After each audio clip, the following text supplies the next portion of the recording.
Voces y personajes de la Casa Museo, el podcast que lleva a tus oídos contenido histórico y cultural relacionado con el precursor de la independencia, Antonio Nariño y con Villa de Leyva. Bienvenidos.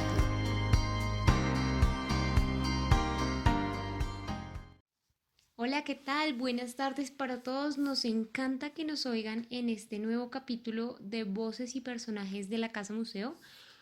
Hoy continuaremos hablando un poco sobre la historia de Antonio Nariño, pero esta vez vamos a traer un invitado que nos va a estar hablando puntualmente sobre la Casa Museo. Si no escucharon nuestro primer capítulo, estuvimos hablando con el doctor Hernán Olano, quien es un gran apasionado de la historia de Antonio Nariño y nos contó cosas muy interesantes al respecto.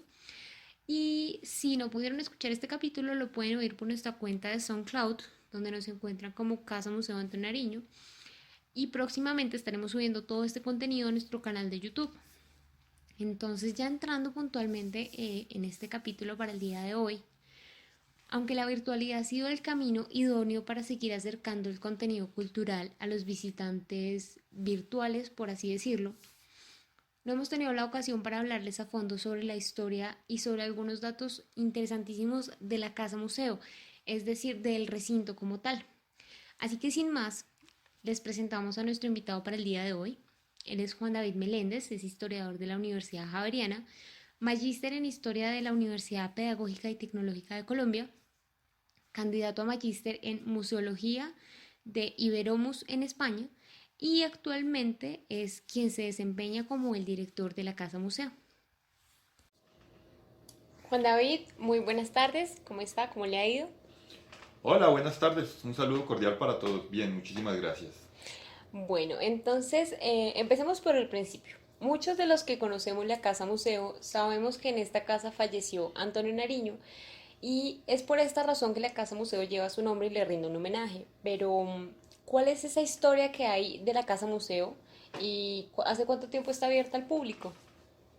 Bueno, primero que todo, pues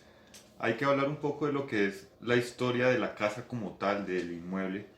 que ha pasado por un proceso en su conversión a lo que es hoy como un lugar de la memoria, un centro patrimonial.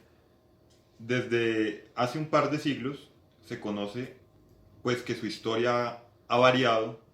dependiendo de quién la cuenta. Es decir, es un lugar que para muchos encierra lo que fue el último momento, el último suspiro de vida de Antonio Nariño, pero para otros todavía existe aquella polémica de saber si en realidad fue o no la casa donde murió el precursor. Entonces, con el pasar de los años, poco a poco se ha ido fortaleciendo esa idea de que este es el lugar más, en el que más posiblemente los historiadores están de acuerdo al afirmar que aquí murió el precursor. El proceso, pues, para convertirse en una casa museo, como todo en nuestro país, ha sido difícil. Sabemos que desde la década de 1960 esta casa pues, es adquirida por el Estado colombiano y quiso el gobierno en su momento pues, hacerle un homenaje al precursor y a Villa de Leyva en un momento en el que se celebraba el sesquicentenario del grito de independencia. Estamos hablando de 1960. Pero desafortunadamente, antes de este importante hecho, pues la casa, hablemos más o menos de 1860, es decir, 100 un periodo de 100 años en que en la casa está en un abandono parcial y ya muy cerca de esta fecha de 1960 el abandono era bastante notorio, por eso el Estado la adquiere y comienza un proceso de restauración eh, que inicia con el artista González Barona para 1963 aproximadamente,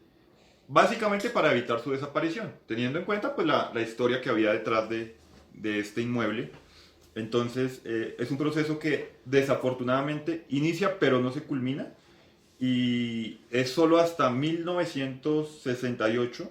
pues con la creación de Colcultura que pasa a administrar el inmueble. Digamos que esa labor la venía haciendo el Ministerio de Obras Públicas, el antiguo Ministerio de Obras Públicas, pero como te digo, de 1963 a 1965 se realiza ese intento de restauración que lo único que hace es incluso quitar secciones de la casa bastante importantes, transformaciones un poco polémicas, y la casa pues termina siendo adquirida o manejada más bien por Colcultura, y ahí digamos comienza una nueva época para lo que es la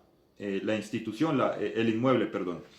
1970 pues ya marca una década bastante importante porque se inician lo que son esas adecuaciones museográficas, aunque pequeñas, bastante significativas para lo que es la esencia de un museo. Entonces, teniendo ya esa idea de convertir una casa en un lugar de la memoria, en un lugar que se habla de un personaje, que se honra a un personaje, pues cambia mucho la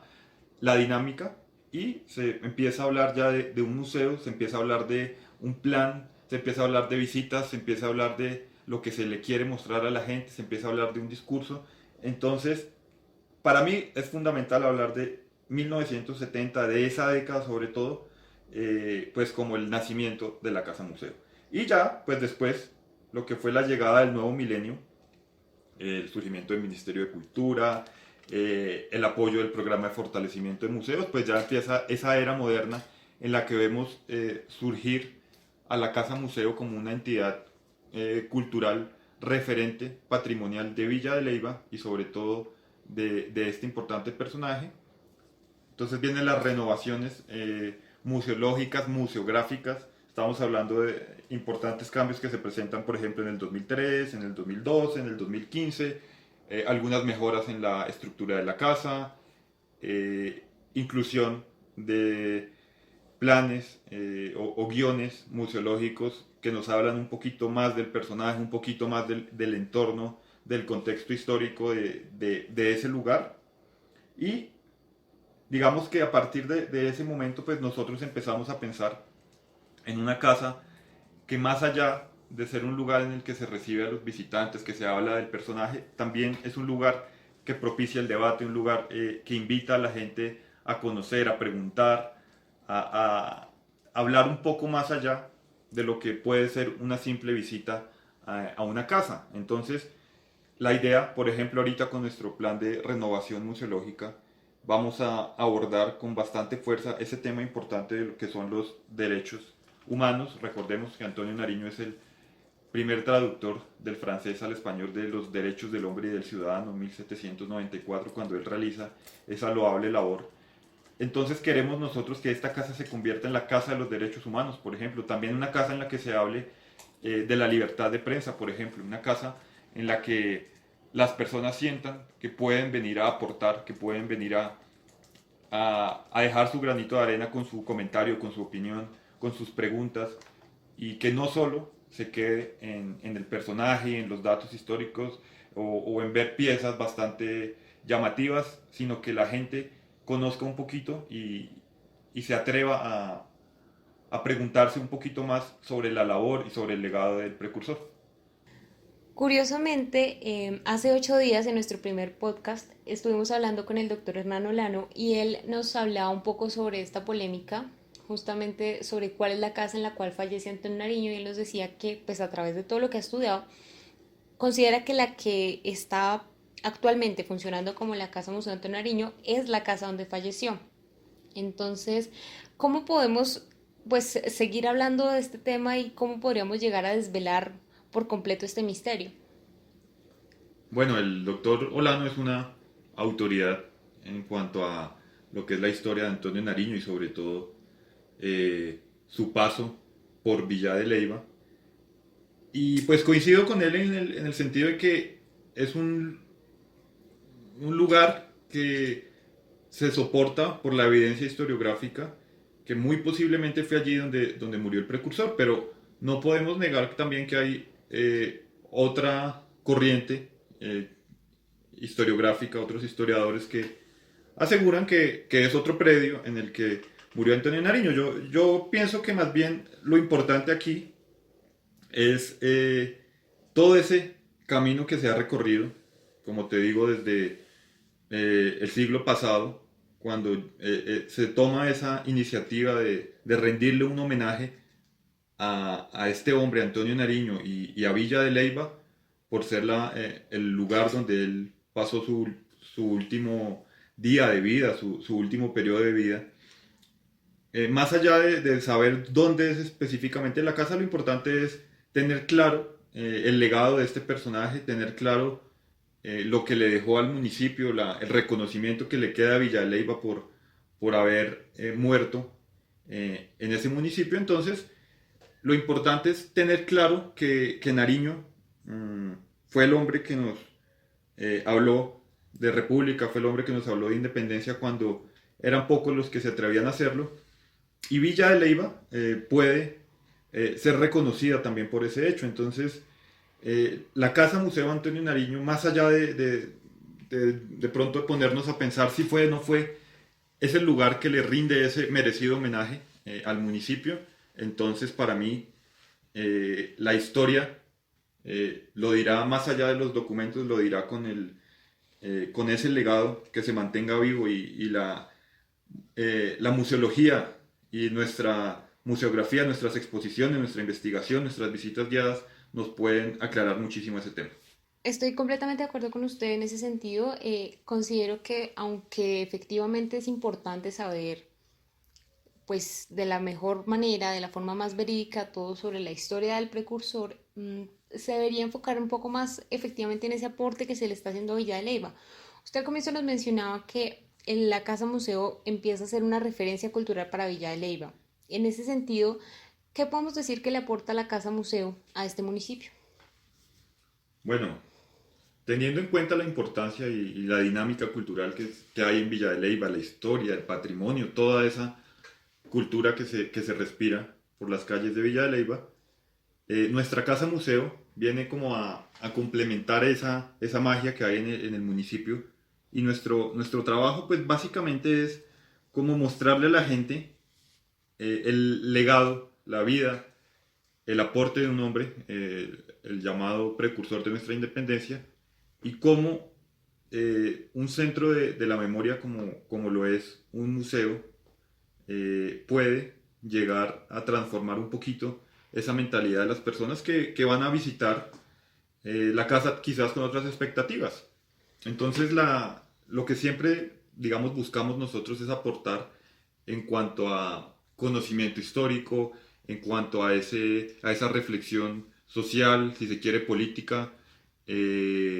a esa forma de abordar lo que es la problemática actual de los derechos humanos, por ejemplo, la libertad de prensa, infinidad de temas que de una u otra manera están relacionados con un personaje. Entonces, nosotros, además de mostrar esa historia, de mostrar ese contexto que acompañó a Antonio Nariño, queremos que la Casa Museo también se convierta en un centro eh, cultural que muestra todo, digámoslo así, relacionado todo con el personaje, pero que aborda muchísimos temas. Estamos realizando, por ejemplo, nuestros talleres, estamos realizando investigación histórica, estamos realizando, cuando se nos sea permitido, las visitas guiadas, estamos realizando charlas, conversatorios, que nos llevan a ir más allá de lo que es el museo, ¿no? Entonces, para Villa de Leyva, pienso yo, esta casa se debe convertir en ese referente que va más allá de lo que es un simple museo y puede llegar a hablarle a la gente más de historia, más de reflexión, más de la sociedad, de su posición en un mundo que está bastante golpeado por diferentes problemáticas, pero pienso que las actividades educativas y culturales pueden llegar a ser el fuerte de este tipo de instituciones. Entonces la Casa Museo Antonio Nariño no puede ser la excepción y para Villa Leyva está bien que un lugar, digámoslo así, tan bonito en su arquitectura, por ejemplo, se atreva a hacer un poquito más por el municipio y sobre todo por esos visitantes que, como te digo, siempre van a buscar algo más, ¿no? No se quieren ir con la simple visita a tomarse una foto, sino que sería muy gratificante que se fueran con una reflexión. Claro, y justamente, ya que lo mencionaba, que se realizan todas estas actividades en la Casa Museo, pues hablemos un poco sobre este tema, ya que vamos para 8 meses desde que se declara la pandemia, desde que se cierran todos los recintos culturales. ¿Qué tal ha sido el reto de poder seguir brindando contenido al público desde la virtualidad? Bueno, como bien lo dices, ha sido un largo periodo de cierre obligado para nosotros y pues para absolutamente todos, en el que nos ha tocado explorar nuevas alternativas, nuevas herramientas para llegar a nuestro público que estábamos acostumbrados a tener a diario en nuestras instalaciones de la Casa Museo. Y ahora pues con la estrategia Museos en Casa del Ministerio de Cultura y del Programa de Fortalecimiento de Museos, hemos podido darnos cuenta que las nuevas tecnologías son un gran aporte para todos y sobre todo para la cultura, porque hemos visto cómo nuestras actividades han migrado de la presencialidad a la virtualidad con una increíble aceptación del público. Entonces, hemos venido desarrollando talleres, conferencias, conversatorios, presentaciones de videos, un sinfín de actividades culturales y educativas que el público ha recibido de muy buena manera. Se ha tenido una muy positiva respuesta por parte de la gente que en muchísimos casos incluso no conoce nuestro museo, pero ha podido llegar a conocer mediante nuestros trabajos de infografías, videos, por ejemplo, y talleres, exposiciones virtuales, lo que es nuestra actividad permanente en este centro cultural. Entonces, ha sido una labor muy difícil, eso sí, pero pienso que de toda esta dificultad hemos logrado sacar algo positivo y hemos sabido aprovechar las oportunidades, hemos convertido estos retos en grandes oportunidades y no, pienso que no me equivoco al decir que ha sido algo bueno dentro de toda esta dificultad, poder llegar a la gente, poder llegar a los niños, llegar a un público que seguramente en algún momento puede haber visitado el museo o tendría planeado visitar nuestro museo, pero por las circunstancias no lo logró y este tipo de actividades con nuestros talleristas, con nuestro equipo de trabajo, han servido para mostrar un poquito la historia de Antonio Nariño, los trabajos culturales que hay, sobre todo en la región de Villa de Leyva, el patrimonio, hablar de un sinfín de cosas que muy seguramente en una visita no alcanza para que se aborden todos estos temas, pero con esta plataforma de Museos en Casa se ha podido llegar al público con diferentes contenidos. Es una plataforma, una parrilla muy variada, entonces pienso que la labor se ha hecho de una buena manera y pues mientras toque seguirla realizando, pues estamos muy satisfechos. Y con respecto a eso, ¿qué esperan para lo que queda de año? Ya son solamente 3 meses los que nos quedan, entonces, ¿hay alguna fecha de apertura, pues, que venga pronto o van a seguir manejando como este tipo de ambientes virtuales? Bueno, para el Ministerio de Cultura,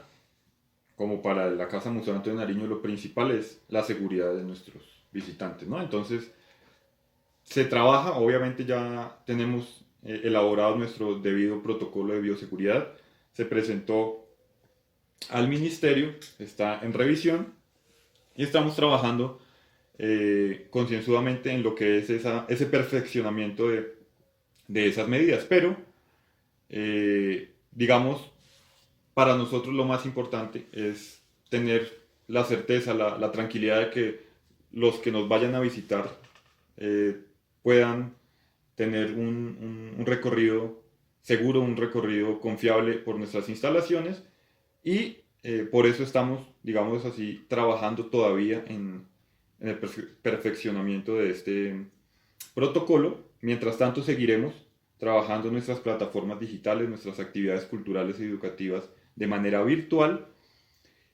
y esperemos que, pues mientras se pueda solucionar la situación, la gente pues siga asistiendo a nuestros eventos en nuestras redes sociales. Pensaría yo que en un periodo no más largo de un mes pudiéramos estar reabriendo al público. Bueno, al principio usted hablaba sobre la renovación del guión museológico de la Casa Museo. Explícamele mejor a los oyentes qué es una renovación de este tipo y pues viendo las ventajas que ha traído la virtualidad a través de todas las actividades que usted nos acaba de mencionar, ¿es posible que estas sigan siendo como parte de la parrilla de actividades que va a hacer la Casa Museo o, por ejemplo, la virtualidad quedaría completamente relegada? Bueno, básicamente el guión museológico, si nos ponemos, digámoslo así, en el escenario de una obra de teatro, el guión museológico viene a ser el libreto que desarrollan los artistas. Y la puesta en escena de esa obra teatral sería lo que es la museografía, lo que es la exposición permanente en un museo. Entonces, la renovación del guión museológico es modificar un poco ese libreto que se viene manejando. ¿Para qué? Pues como sabemos la historia no se detiene, el mundo avanza y las cosas van evolucionando, van cambiando. Entonces,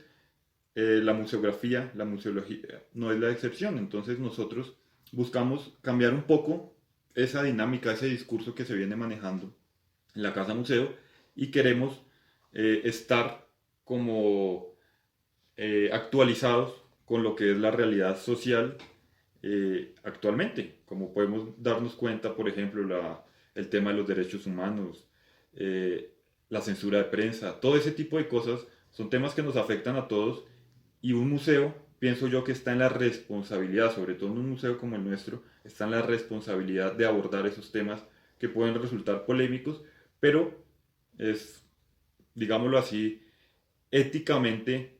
obligatorio hablar de eso, es éticamente una responsabilidad de nosotros tener esos temas vigentes en lo que es una muestra museográfica. Entonces, para lograr eso hay que investigar, hay que escribir, hay que conocer, hay que abordar esos temas de una manera que sea adecuada para el público, que sea fácil de digerir, fácil de mostrar, fácil de abordar a un público que puede ser niños, a un público que pueden ser extranjeros. Entonces, esa renovación museológica lo que busca es encontrar la mejor manera de abordar nuevos temas. Entonces, los derechos humanos, pues es como ese eje transversal, pero hay muchos temas que no se pueden quedar por fuera y estamos trabajando en eso. Y sobre tu pregunta de la virtualidad, de las plataformas digitales, pienso que este reto que nos generó el aislamiento preventivo obligatorio con la pandemia, hay que sacarle lo positivo, hay que buscarle las cosas positivas a las cosas, ¿no? Entonces pienso que si nos fue bien, si obtuvimos resultados positivos con una actividad virtual, reuniendo, no sé, 30 niños de una escuela mediante una pantalla de computador, obtuvimos buenos resultados, obtuvimos buena recepción por parte del público en una exposición virtual. Nuestras conferencias fueron, no sé, llegaron a muchos países del mundo en sus reproducciones posteriores, pues podemos aprovechar ese resultado positivo y volverlo a aplicar, ¿por qué no? Habrá gente que cuando termine todo este tema del aislamiento, de la pandemia, siga sin poder llegar a Villa de Leyva, que vivan en otro lado, que quieran, no sé, incluir un grupo bastante grande para alguna de nuestras actividades, pues nosotros podemos seguir utilizando lo que son las redes sociales, las transmisiones en vivo, el uso de plataformas de podcast, de YouTube, todo este tipo de cosas, pues me parece válido y hay que reconocer que por más que seamos un museo, una casa museo eh, de Villa de Leyva, que es un municipio en que parece que se hubiera quedado detenido en el tiempo, pues tenemos que aceptar la nueva realidad y aceptar el uso positivo de la tecnología, ¿por qué no? Sí, eso es completamente cierto. A partir de esta pandemia lo más importante es como descubrir todo ese tipo de herramientas, de tecnologías que surgen, que nos van a permitir acceder más fácilmente, no solamente a espacios culturales, sino también académicos, y que nos permiten acercarnos más como entre todos nosotros. Ahora, hablando sobre Antonio Nariño, usted ahorita mencionaba que la Casa Museo está en la responsabilidad de hablar de temas que quizás son polémicos, pero que inviten a la reflexión. Entonces, ¿por qué es importante mantener como este legado en el cual se habla de ese tipo de temas? Por ejemplo, la censura de prensa o los derechos humanos. ¿Y cómo estos pensamientos podrían influir en la situación social y política de hoy en día? Pues sí, recordemos que Antonio Nariño fue aquel hombre que nos habló de libertad, el primero que nos habló de conformar una república, habló de independencia, nos trajo todas esas ideas de la ilustración, nos trajo todas esas ideas de la revolución americana y fue el de los primeros que quiso poner, digámoslo así, el conocimiento, el intelecto, las ideas de libertad por encima de lo que era esa institucionalidad monárquica en su momento. Entonces, si uno, digámoslo así, así suena un poco anacrónico, uno relaciona esa realidad de su momento con nuestro contexto actual, puede encontrar muchísimas similitudes, y el pensamiento de Nariño siempre, digámoslo así, después del grito de independencia, fue un pensamiento bastante conciliador, un pensamiento bastante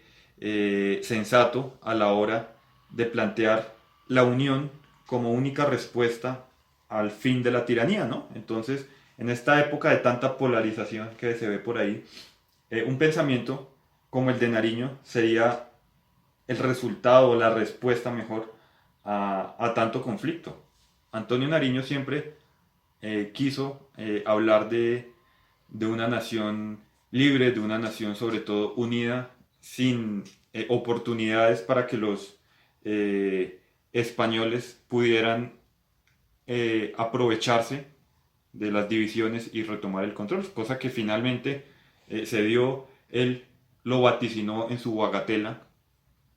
con bastante vehemencia, y desafortunadamente el conflicto, la división entre centralistas y federalistas, pues terminó por abrirle el camino a la reconquista española. Hoy vemos las diferentes posturas políticas, lo único que nos han dejado es esa división, ese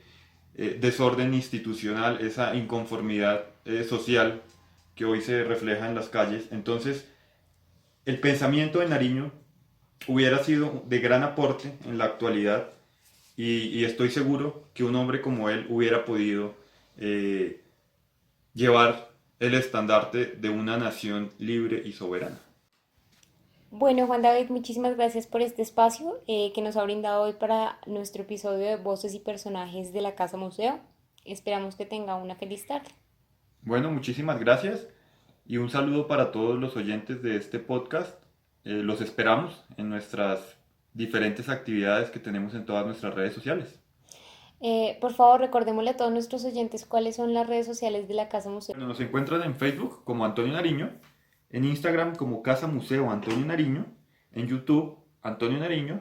y en nuestro nuevo canal de SoundCloud como Casa Museo Antonio Nariño. Perfecto. Bueno, ha sido un gusto igualmente compartir con todos ustedes en este nuevo episodio de Voces y Personajes de la Casa Museo. El día de hoy quisimos hablar un poco sobre el patrimonio, sobre la importancia de este patrimonio dado los valores culturales que le ofrece a la comunidad, no solamente de Villa Leyva, sino a la comunidad en general. Los esperamos el próximo miércoles con un nuevo podcast. Vamos a estar hablando sobre turismo cultural, ya que esta semana se está celebrando la Semana del Turismo. Entonces vamos a estar hablando con algunos personajes muy interesantes, no solamente sobre la cultura, el turismo cultural, perdón, en general, sino enfocado en Villa de Leyva y sobre algunos eventos que podemos encontrar allí. Así que nos estamos escuchando. Un fuerte abrazo para todos y feliz tarde.